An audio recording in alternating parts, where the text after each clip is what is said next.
This is what decides the world. Welcome back, everyone, to Mind Podcast. I sincerely hope that you don't skip this video because it is the Buddhist video that I am most passionate about up to now. This could very well be the only salvation in your life in an age where media and information reign supreme. Each day, we absorb all kinds of information in our minds from every field of life and society, from valuable information to trivial information. Among this flood of information, global political security is always the most talked about topic. We often hear people mention the names of leaders of superpowers like Joe Biden, Donald Trump, Xi Jinping, Vladimir Putin, Kim Jong-un, or billionaires like Elon Musk, Bill Gates, or the mysterious Rockefeller family. These are all people who influence the fate of the entire planet. Many believe these figures have the power to decide the world's direction, whether toward glory or destruction. Is this really true? That is the issue we will examine in today's video.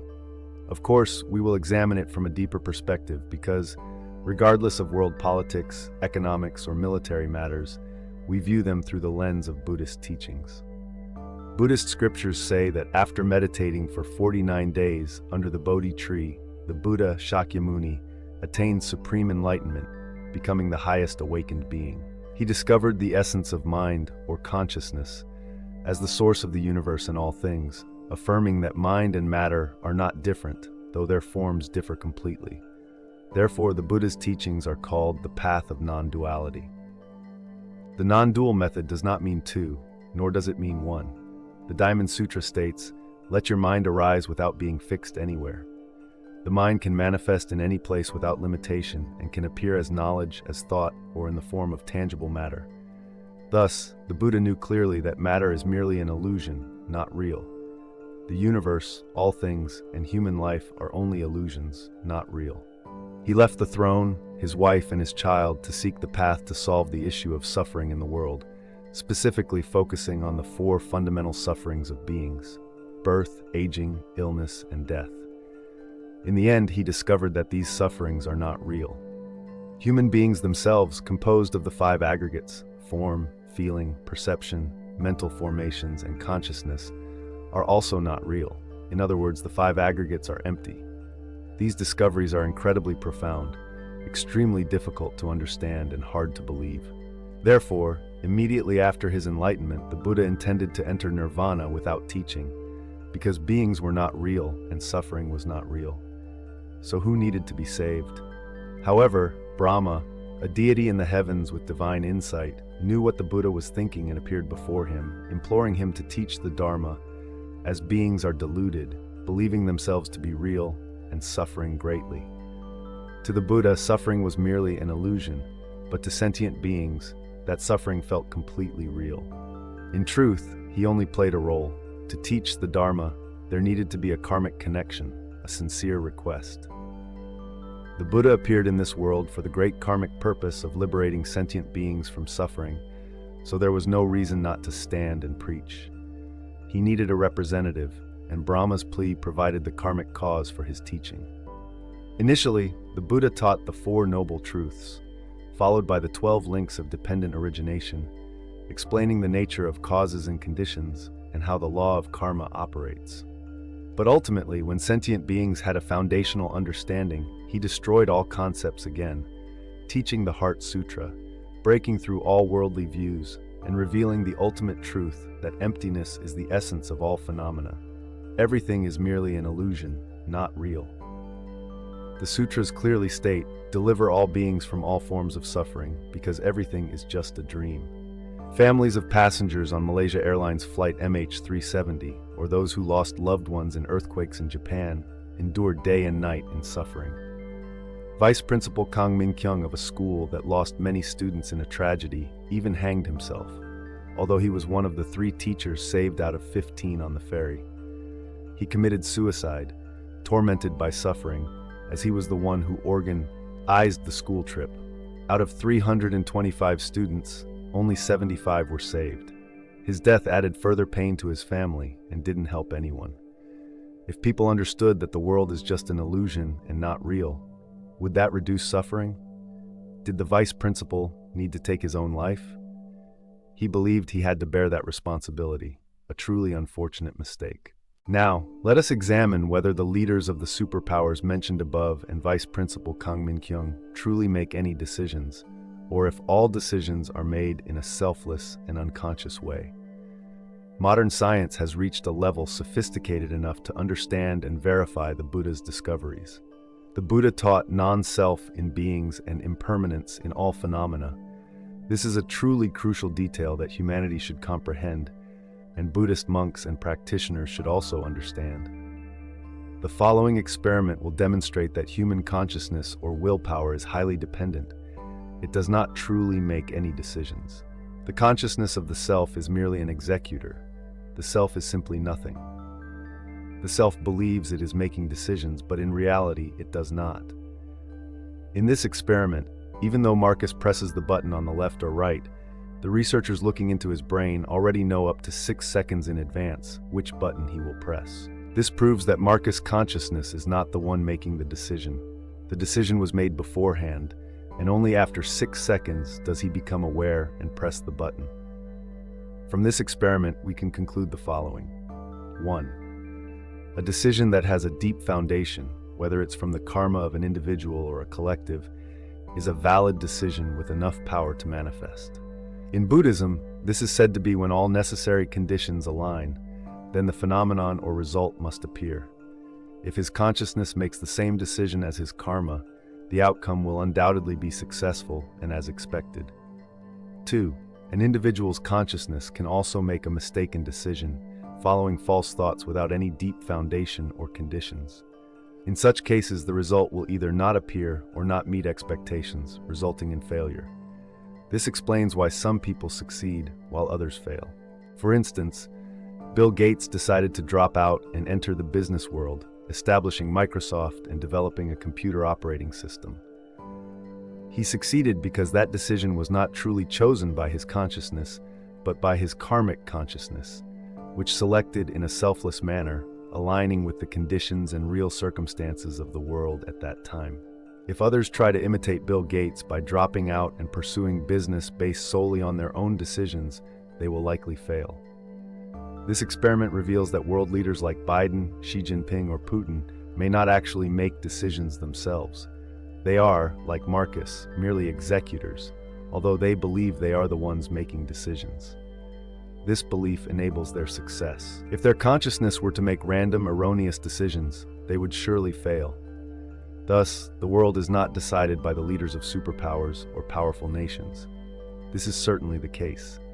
For instance, the superpower United States, with unmatched economic and military strength, could not overcome a few thousand poorly equipped Taliban soldiers because President Joe Biden made an ill-suited decision that did not align with the karmic conditions of the Afghan people, which did not permit subjugation of their country.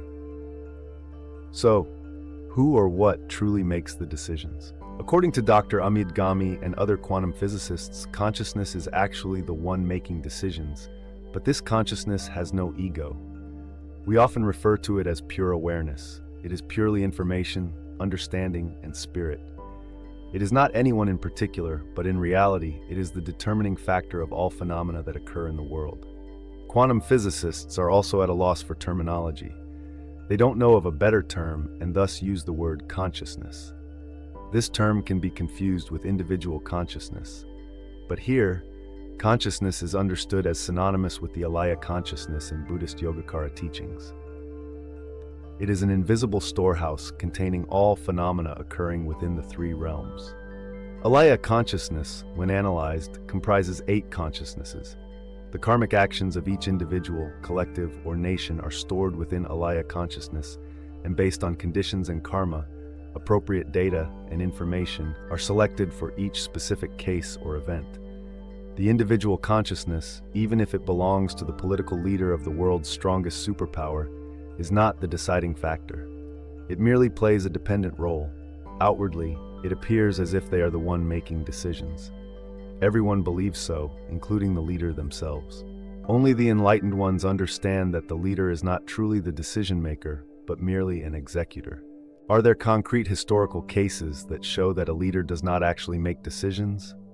Certainly there are, and there is even an entire philosophy around it. Laozi's Tao Te Ching is intended for kings and leaders of nations, in which he proposes Wu Wei, or non-action. This means ruling without imposing personal opinions and decisions, rather than everyone passively doing nothing. People continue to live their lives according to a universal principle that they sense naturally when free from selfish desires. When we say non-action, it actually means not acting based on personal desires, but acting according to the very precise guidance of consciousness in the invisible realm. Let us look at how quantum physicists, in collaboration with neuroscientists, explain the mechanism of how the field of consciousness creates matter. We perceive matter as solid and substantial, but it is merely an illusion created by the brain. We are deceived without realizing it. The enlightened ones wonder, oh, that matter is not real, it is only an illusion. The self is also not real and does not truly make any decisions. If it does happen to make a misguided decision without foundation, it will inevitably lead to suffering, as in the case of Vice Principal Kang Min-kyung. The universe, all things, and human life are just a play, a game filled with joy and sorrow, pleasure and suffering, and delusion. Although it is a play, it operates with certain laws. These laws are not eternal truths. In other words, even the law of cause and effect is not an eternal truth. It only holds value within the dream, though this dream is almost eternal for the vast majority of sentient beings, as described in the Mahaparinirvana Sutra.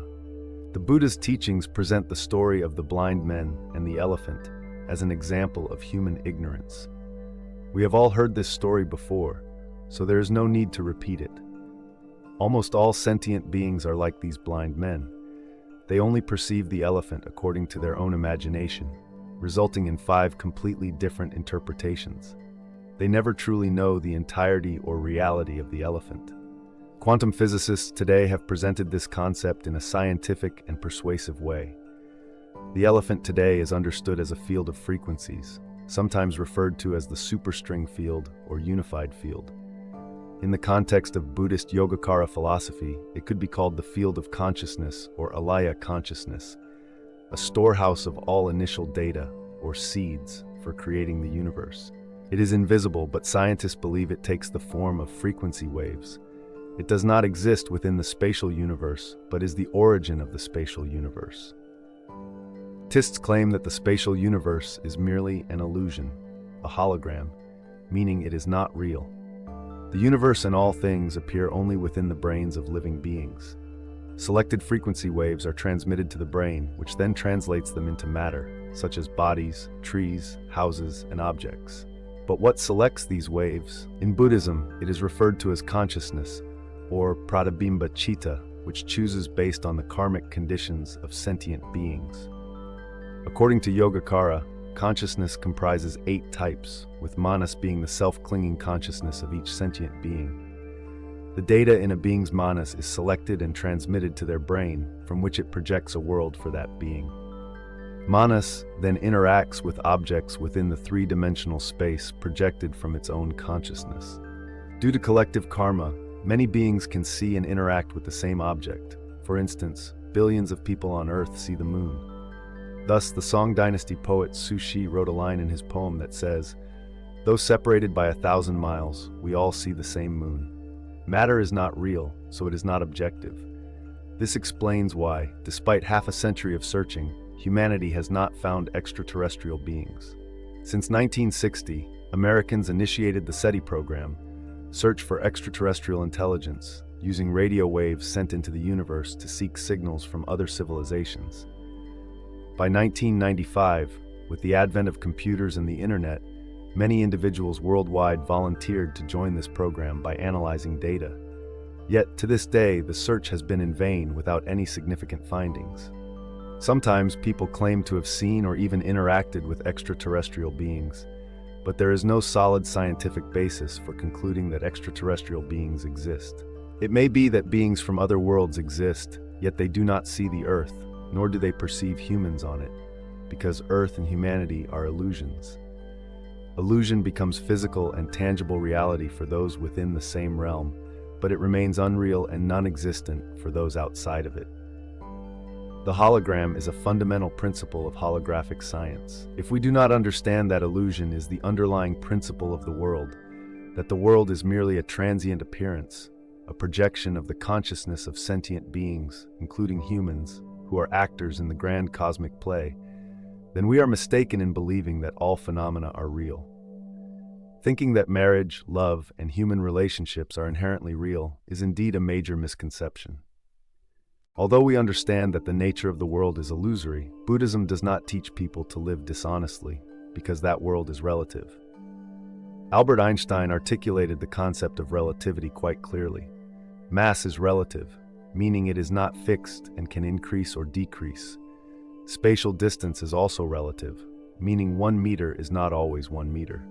Sometimes it may be 1033 minus 33, 1033 centimeters. Other times it could be 93 billion light years.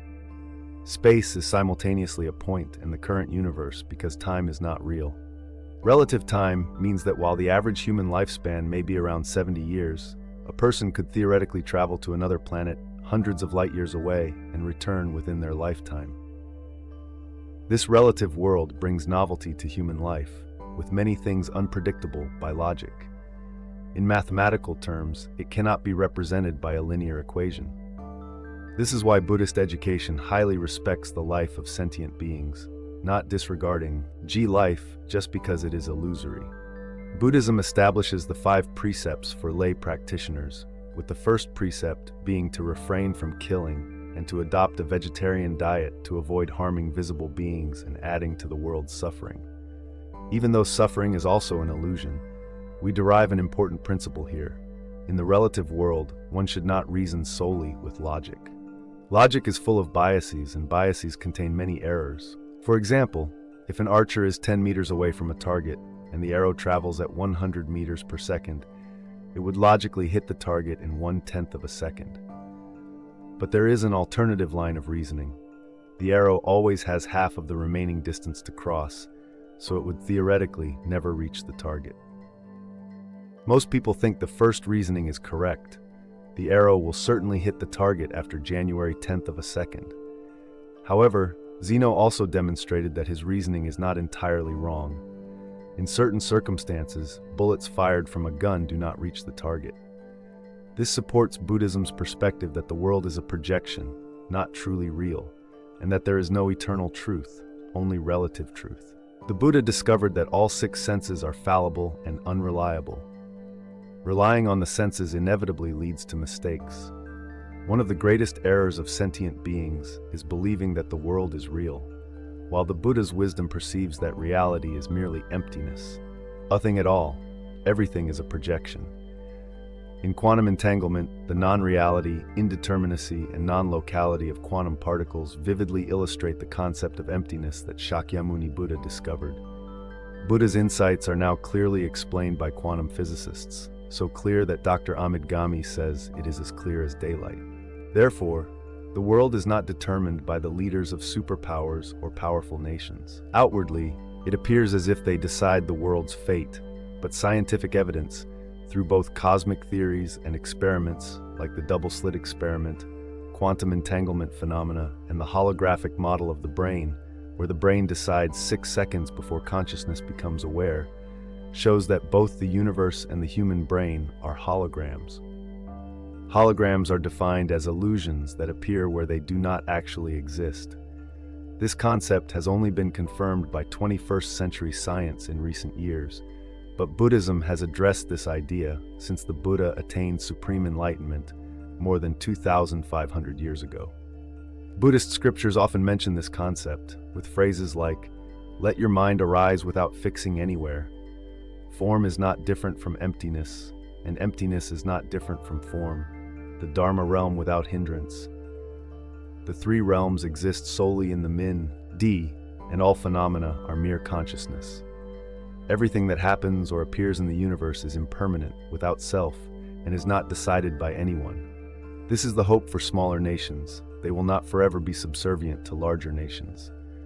The fate of the world is not controlled by major powers, nor can major powers dominate forever. Many things happen unpredictably. The British Empire, the French Empire, Nazi Germany, and Imperial Japan only existed for a period. The United States cannot lead the world indefinitely. And although China currently holds a favorable position, it certainly will not do so forever.